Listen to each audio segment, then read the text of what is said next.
네, 말씀 같이 보겠습니다. 베드로전서 3장 15절 말씀입니다. 베드로전서 3장 15절 말씀입니다. 베드로전서 3장 15절 같이 한 목소리로 읽어보도록 하겠습니다. 너희 마음에 그리스도를 주로 삼아 거룩하게 하고 너희 속에 있는 소망에 관한 이유를 묻는 자에게는 대답할 것을 항상 준비하되 온유와 두려움으로 하고. 네, 오늘은 복음 전도 세 번째로 진정한 행복의 두 가지 조건이라는 내용을 함께 좀 살펴보려고 합니다. 지난 시간에 하나님을 아는 것과 관련해 가지고 좀 약간 지성적 접근이라고 할 만한 것들에 대해서 좀 이야기를 해보았습니다. 그래서 신은 존재하는가? 라고 우리가 이렇게 질문을 던졌을 때 존재한다, 존재하지 않는다 라는 이제 두 가지 답이 나올 수 있다고 그랬습니다. 그래서 존재하지 않는다라는 것은 이제 무신론의 주장인데요. 이제 무신론의 경우에는 이제 신이 존재하지 않는다라고 말하면서 이 세계에 대해서 어떻게 설명하냐면은 이 영원 전부터 존재해 왔던 이 물질로부터 이 세계가 형성되었다라고 이렇게 보통 이야기를 한다고 이렇게 살펴보았습니다. 그에 반해서 이제 무신론은 이제 신은 존재한다라고 이야기를 하고 있고요. 그러면서 이제 이 세상은 신이 창조하셨다라고 이렇게 이야기한다는 것을 살펴보았습니다. 사실 여기서 또 살필 것이 이제 신이 있다, 신이 없다라는 이 주장은 특별히 뭔가 과학에 의해서 결정되거나 또는 증명할 수 있는 문제가 아니라 신념이나 세계관, 전제의 문제임을 저번에 한번 살펴보았는데요. 이것은 무엇이냐면은 어떤 증명을 해가지고 내가 받아들인다 이 문제가 아니라 증명 없이 자기가 받아들이고 안 받아들이고를 결정하는 것이다 라고 것을 살펴보았습니다. 그래서 결국에는 그러면 증명 없이 받아들인 것이라면은 이걸 어떻게 우리가 판단해야겠는가 했을 때 무엇이 더 우리의 삶을 잘 설명해 내는가를 통해서 기준을 가지고 어느 정도 판단할 수 있다라고 살펴보았습니다. 그래서 쭉 이야기를 했었는데요. 나와서 이제 그러면 신이 존재한다라고 우리가 이제 했을 때 또 이 신에 대해서 두 가지 접근이 있다고 이렇게 살펴보았습니다. 신이 소통하는가, 소통하지 않는가 이렇게 했는데요. 이제 소통하지 않는 신에 대해서 얘기했습니다. 그래서 소통하지 않는 신은 보통 세상의 종교들이 이제 신을 두고 신을 상정하지만은 그 신은 소통하지 않는 신이다. 라고 좀 살펴보았고요. 그래서 이 소통하지 않는 신을 믿는다는 것은 결국 인간이 스스로 그 신을 찾아가야 한다는 의미라는 것을 살폈습니다.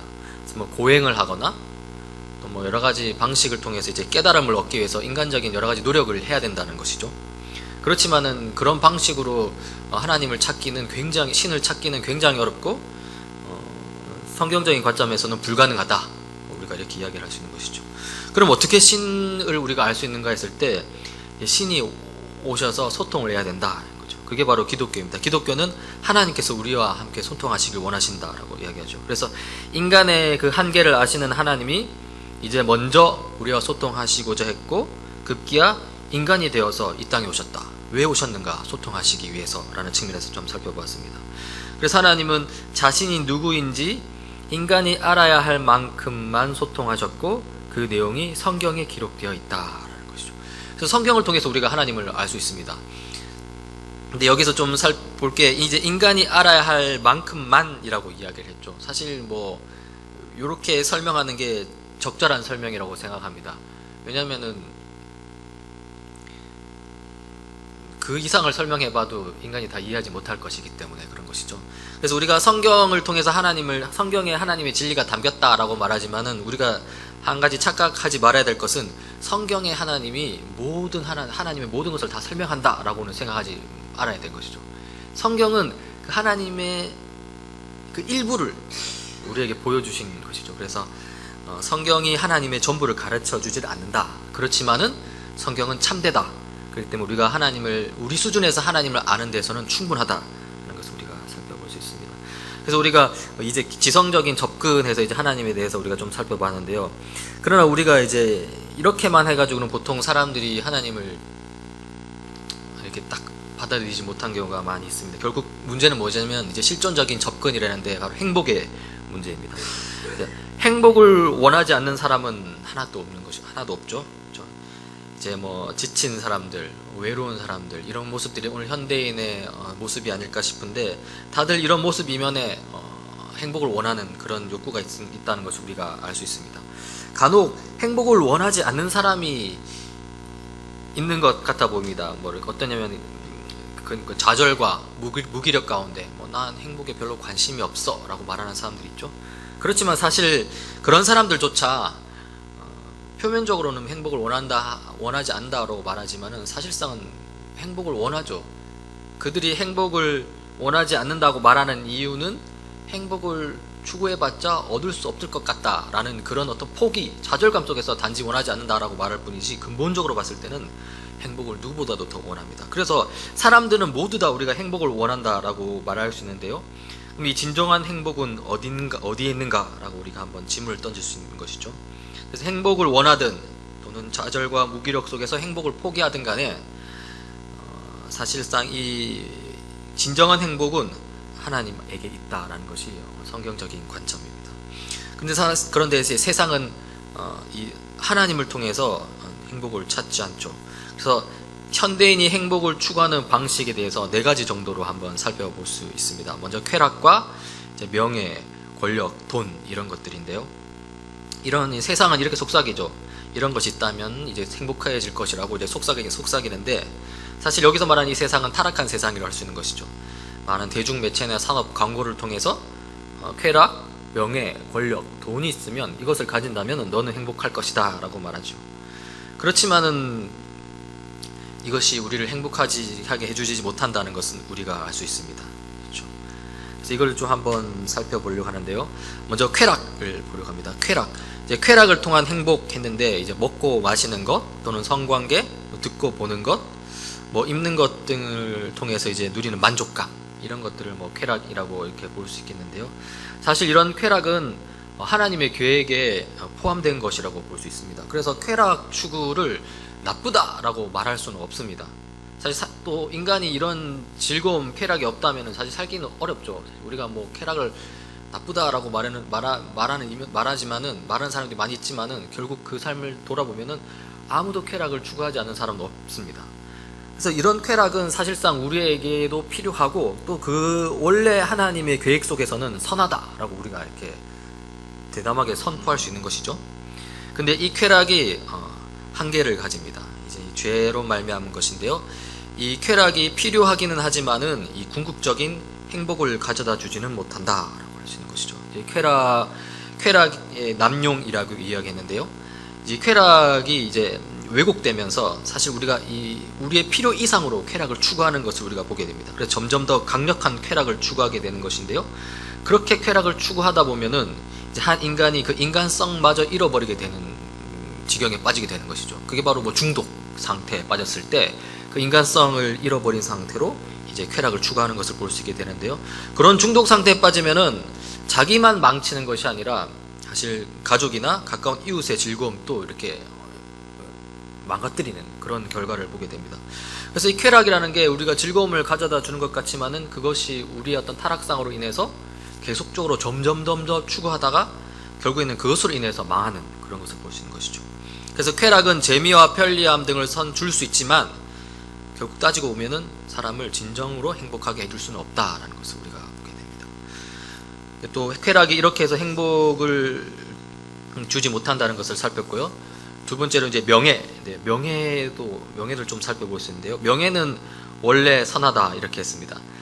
사실 명예는 누구나 추구하는 것이죠.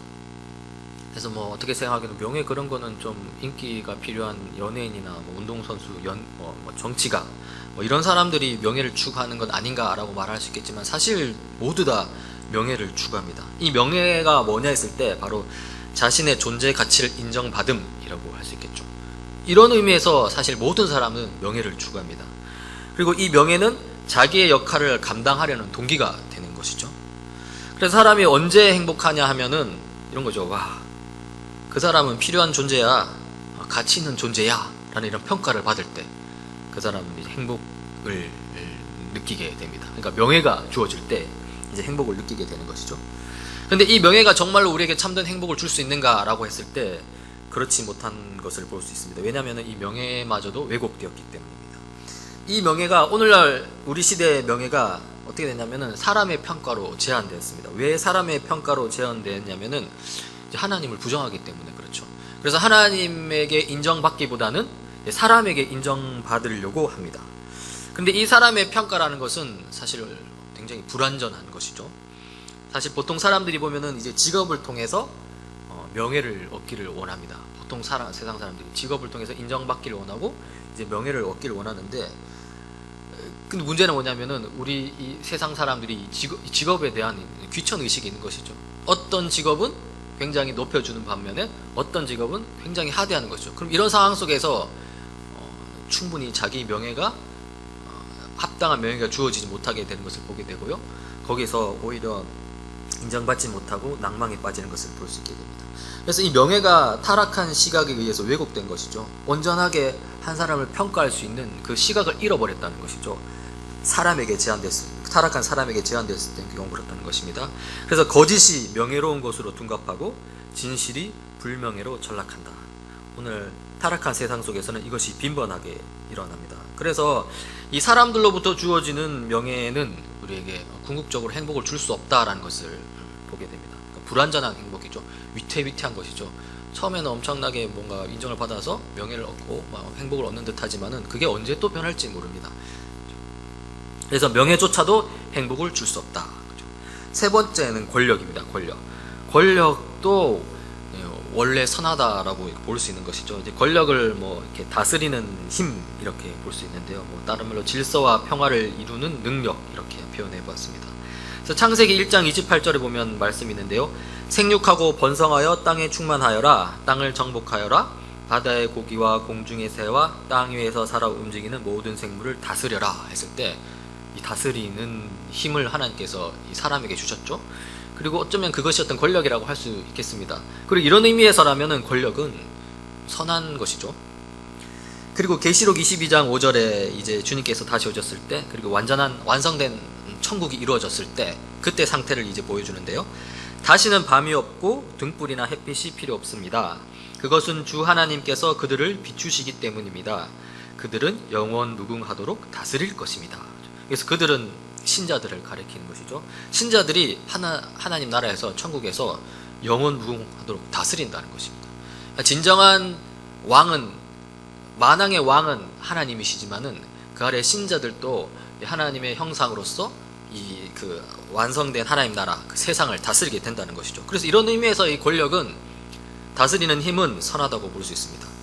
그런데 지금 이 시대, 오늘날 우리 시대의 권력은 상당히 왜곡되었죠. 이것은 결국에는 이 권력은 죄로 말미암아서 힘의 논리로 이해되고 있습니다. 그래서 이 권력이 뭐냐 했을 때 이렇게 나오더라고요. 어떻게 말을 하냐면은 보통 남을 복종시키거나 지배할 수 있는 힘 이렇게 정의를 합니다.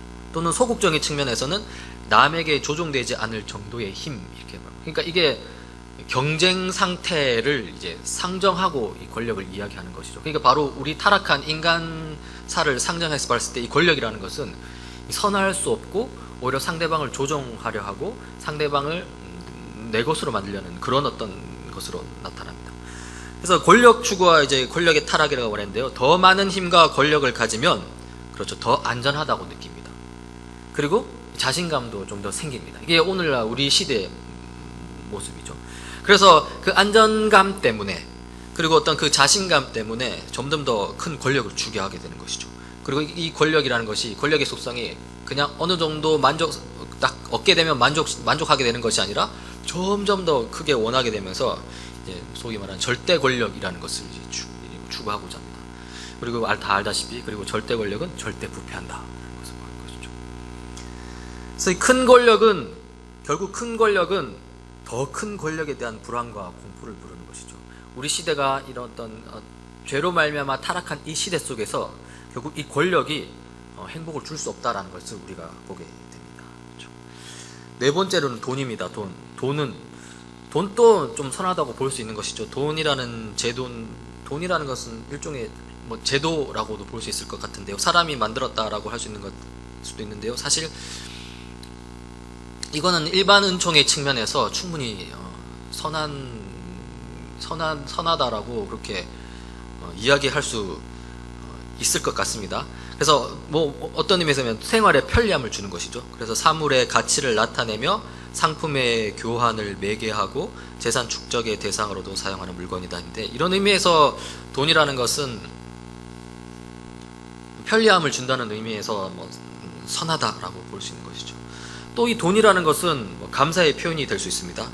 그러니까 돈으로 상대방의 노력을 사는 것이 아니라 이렇게 돼버리면 이제 상대방을 노예화하는 것이죠. 내가 돈이 이만큼 있기 때문에 너의 노력을 내가 살 수 있어 라고. 근데 이런 의미가 아니라 돈으로 상대방의 노력, 수고에 대해서 감사 표현을 할 수 있는 것이죠. 이게 사실 구속 그리스도 안에 있는 신자의 어떤 돈에 대한 태도라고 할 수 있는데요.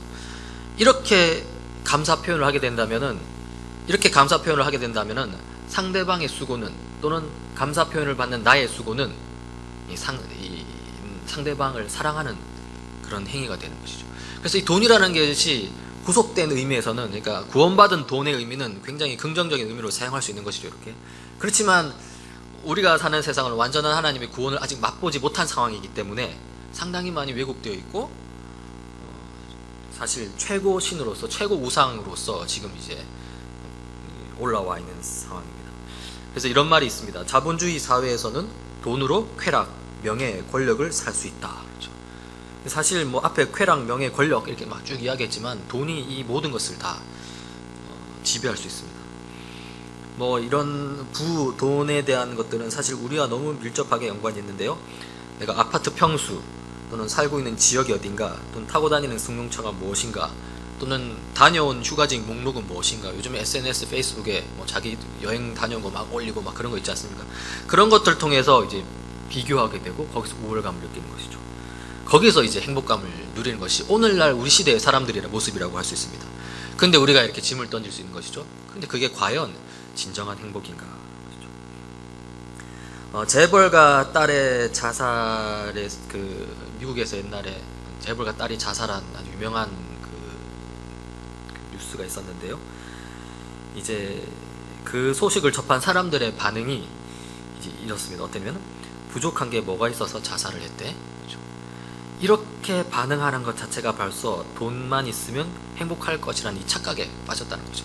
사실 정상적이라면 이렇게 해야 되지 않겠습니까? 야, 돈이 있어도 행복한 것은 아니구나, 이렇게 반응이 나와야 되는데, 야, 부족한 게 뭐가 있어가지고 자살을 했대? 라고 이렇게 반응하는 거죠. 이것 자체가 바로 우리가 얼마만큼 돈에 많이 지금 잠식되어 있는지, 우리의 어떤 삶의 목표가 돈에 많이 잠식되어 있는지를 보여주는 것이라고 할 수 있습니다. 이렇게 쾌락, 명예, 권력, 돈에 대해서 좀 살펴보았는데요. 이런 것들을 갖는다고 해서 우리가 행복을 얻는 것은 아니라는 것을 우리가 돌아보았습니다. 뭐 즐거움, 재미, 편리함 같은 것을 뭐 이렇게 줄 수는 있겠지만 이것들이 근원적인 행복은 주지 못한다는 것이죠. 사실 이것들이 근원적인 행복을 주지 못하는 이유는 이 쾌락, 명예, 권력, 돈이 자기 자리에 머물러 있으면 괜찮은데 하나님의 자리를 차지하려고 그렇기 때문에 그렇습니다. 그렇죠? 우리의 타락한 본성이 이런 것들을 하나님의 자리에 밀어 넣게 하고요. 그러면서 결국에는 오히려 행복을 얻지 못하게 되는 것이죠. 그렇다면 무엇이 우리를 진정으로 행복하게 하는가? 그렇다면 무엇이 우리에게 행복을 주는가? 이런 것이죠. 여기에 대해서 이 저자는 뭐라고 말하냐면 두 가지를 이야기합니다. 무조건적인 사랑과 삶의 의미, 목적, 이렇게 이야기하는데요. 행복의 조건, 처음으로 무조건적인 사랑을 이야기합니다. 사람은 무조건적인 사랑을 받을 때 행복해진다. 요거는 사실인 것 같습니다. 요거는 변치 않는 진리라고 할 수 있을까요? 그렇게 볼 수 있을 것 같습니다. 인간의 마음속 깊숙한 곳에는 무조건적인 사랑에 대한 간절한 갈망이 있는 것이죠. 그러면 이제 질문이 나오는 게, 아니 누구에게서 이런 무조건적인 사랑을 받을 수 있는가라고 우리가 질문을 할 수 있게 됩니다. 연인인가? 될 것이죠. 연애하는 관계 속에서는 처음에는 완전 서로에 대한 깊은 어떤 그 사랑의 감정 속에서 서로를 완전히 용납하고 서로를 완전히 이렇게 포용하는 그런 것들을 조금 경험하기도 하는데요. 근데 그것도 시간이 있죠. 뭐 1년, 2년, 3년이 지나면 그런 것도 결국에는 이렇게 약해집니다. 또는 부모의 사랑, 사실 이 어머니의 사랑은 거기에 거의 근접한 것 같습니다. 그렇지만 오늘날 또 우리 시대 보면은 뭐 자녀를 학대하는 어머니의 모습도 볼 수 있고요. 그렇죠.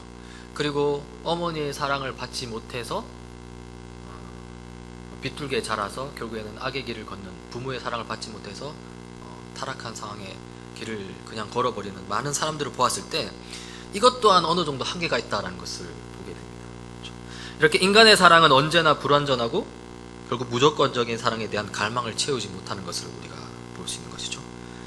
그래서 이 무조건 사랑이라는 것이 행복의 조건은 맞긴 맞는데 누구로부터 오는가를 한번 살펴볼 필요가 있습니다. 또 두 번째 행복의 조건은 이제 삶의 의미와 목적인 것이죠. 삶의 의미, 목적이 중요하다는 것을 보여주는 사례들이 있습니다.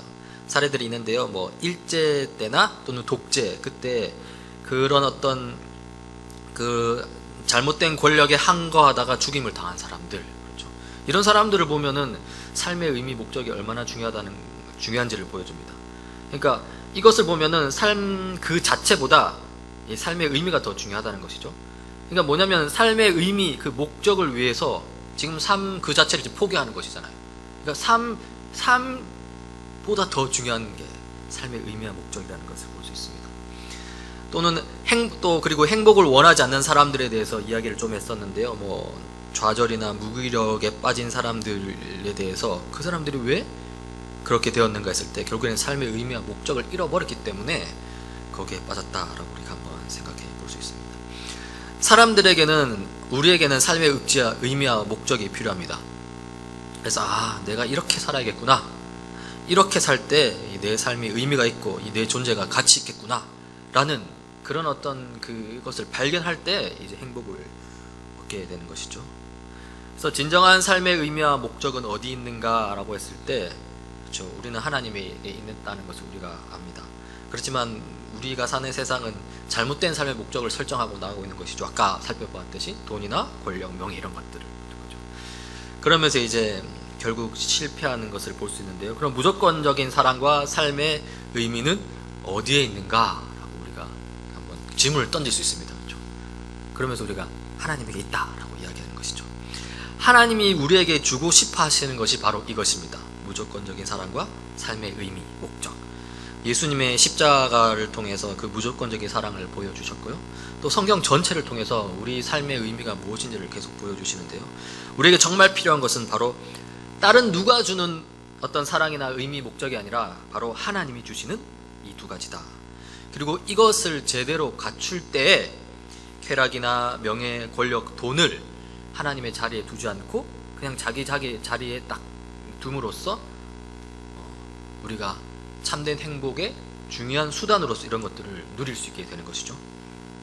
그리고 그리고 결국 이런 것이 하나님께서 주신다고 그랬는데, 결국 이것은 우리가 하나님을 만나야 된다는 것이고, 또 그러기 위해서는 성경을 봐야 된다는 것이죠. 그리고 성경을 통해서 우리가 무조건적인 사랑과 삶의 의미와 목적 이런 것을 보고 깨닫게 된다는 것입니다. 그리고 그 가운데서 행복을 얻게 된다는 것이죠. 그래서 우리가 하나님에 대해서, 이 복음에 대해서 소개할 때 이러한 방식으로 하면서 그 뒤에 도대체 하나님은 누구신가 라는 것을 우리가 설명할 수 있다고